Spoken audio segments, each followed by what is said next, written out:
A ideia de que organismos mais adaptados a determinados meios têm mais chances de sobreviver e repassar suas características a seus descendentes foi criada a partir das observações de uma figura que transformou a ciência.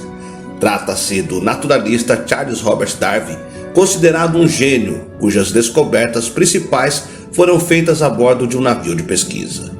Conhecido como pai da evolução, o inglês, através de sua teoria, mudou o pensamento de vários campos ligados à biologia e à antropologia, sendo o primeiro a desenvolver e publicar uma teoria científica de seleção natural, desenvolvendo-a através de uma teoria testável. A tradição da família de Darwin era não conformista unitarista. Enquanto que seu pai e avô eram livres pensadores, seu batismo e escola de infância eram anglicanos. Muitos consideram as ideias de Darwin como uma ameaça ao pensamento católico ou religioso. Todavia, Darwin foi um homem de fé antes da perda da sua filha. No ano de 1859, ele publicou A Origem das Espécies, livro que mudaria a trajetória das ciências da natureza desde então, causando polêmica no começo, mas depois sendo aceito como um clássico importante para explicar a diversidade de vida na Terra. Mas como esse pesquisador revolucionário chegou a essa teoria? É o que você descobrirá agora. Eu sou o Sidney Góes e você está no Placebo. Deixa seu like, se inscreva no canal e vem comigo que no caminho eu te explico.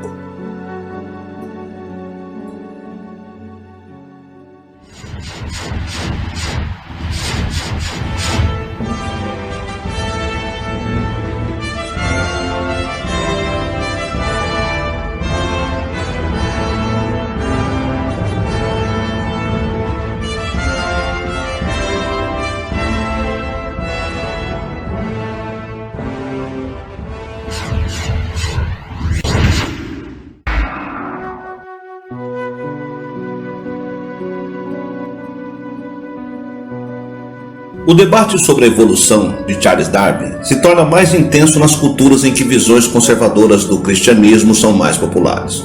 Nos Estados Unidos, fonte da maior parte da literatura anti-evolucionista, cerca de metade da população pensa que a evolução é falsa e quer removê-la do currículo das escolas públicas. A controvérsia é tão intensa que muitos pais educam os filhos em casa, em vez de mandá-los a escolas públicas, onde se ensina a evolução. Em outros países, onde há aulas de religião na rede pública ou onde muitas crianças vão às escolas confessionais, o debate é sobre o que vai ser ensinado nas aulas de biologia. Criação ou evolução? Deus ou Darwin? A oposição à evolução já foi exclusividade dos Estados Unidos. E lá, ela continua mais forte que em quase todos os outros países. Uma pesquisa descobriu que só na Turquia existe mais oposição à evolução que nos Estados Unidos. Mas ela também está crescendo na Austrália, na Inglaterra e na América Latina. E muito da antipatia vista nesses locais tem sua origem nos Estados Unidos. É trágico que a oposição à evolução tenha se fortalecido nas últimas décadas, justo quando a evidência tornou-se tão forte que praticamente toda a oposição a ela, dentro da comunidade científica, tenha desaparecido. Mas afinal, o que é a teoria da evolução de Charles Darwin e o que inspirou suas ideias revolucionárias?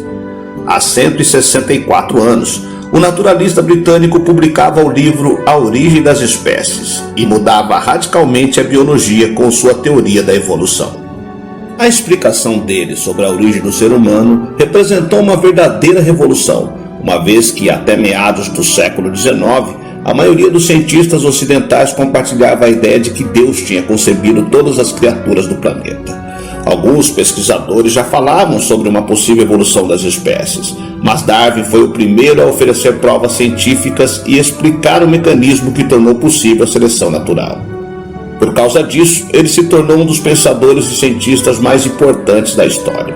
Mas antes, precisou embarcar em uma viagem extraordinária por 5 continentes, fazer centenas de experimentos e refinar suas ideias ao longo de 20 anos. Tudo começou em 1831, quando o então estudante de 22 anos da Universidade de Cambridge, no Reino Unido, foi convidado a participar de uma grande expedição como naturalista.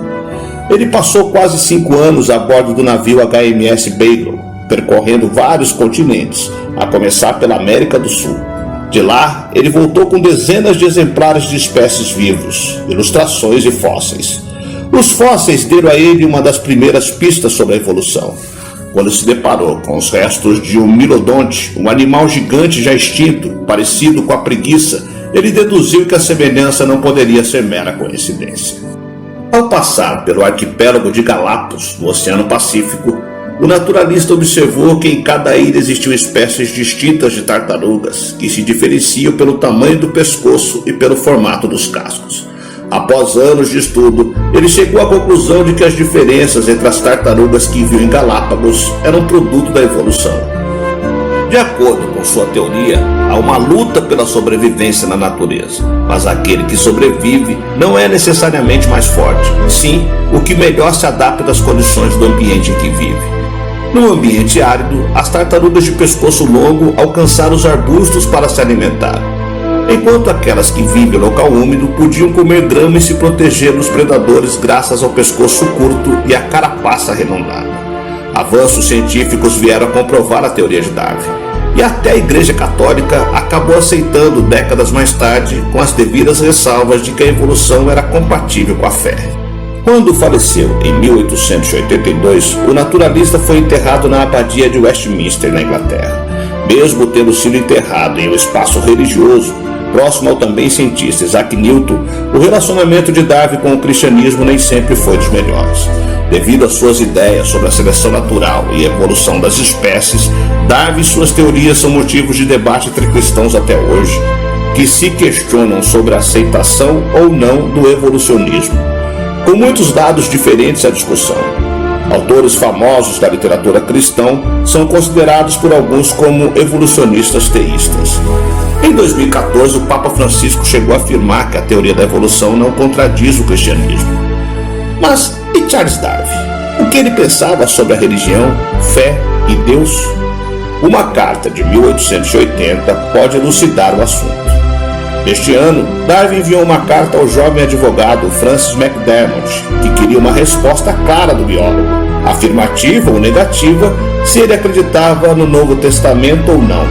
McDermott, que queria saber a opinião de Charles antes de se debruçar sobre seus livros, prometeu não tornar pública a resposta do naturalista. A carta foi se tornar pública um século depois que Darwin a escreveu. Um mês antes de escrever sua resposta ao advogado, ele escreveu ao médico socialista e notório ateu Edward Aveling que sempre foi minha intenção evitar escrever sobre religião, e me limitei à ciência. Lamento ter de informá-lo que não acredito na Bíblia como revelação divina. Portanto, tampouco em Jesus Cristo como Filho de Deus. Atenciosamente, Charles Darwin, dizia a carta endereçada a Francis McDermott. Por sugestão de seu pai, Charles Darwin estudou teologia na Christian College da Universidade de Cambridge. Mesmo nessa época, ele já se interessava mais pelas ciências biológicas, passando seu tempo ao lado de colegas naturalistas e estudantes. John Heston, um clérigo anglicano e mentor de Darwin, foi quem o convidou para viajar a bordo do HMS Benbow. Após a publicação de seu livro, a fé de Darwin se tornou assunto de controvérsia pública. Por mais que ele tenha sido uma das únicas 5 figuras não ligadas à família real a ter um funeral de Estado no século XIX, não significa que ele fosse exatamente amado e aceito por todos. Em sua autobiografia, ele afirmou que o mistério do início de todas as coisas é insolúvel para nós. De minha parte, devo contentar-me com permanecer um agnóstico. A carta onde Darwin afirmou não acreditar na Bíblia cristã como revelação divina foi leiloada em 2015. O documento, datado de 24 de novembro de 1880, teve seu preço inicial avaliado entre 70 e 90 mil dólares.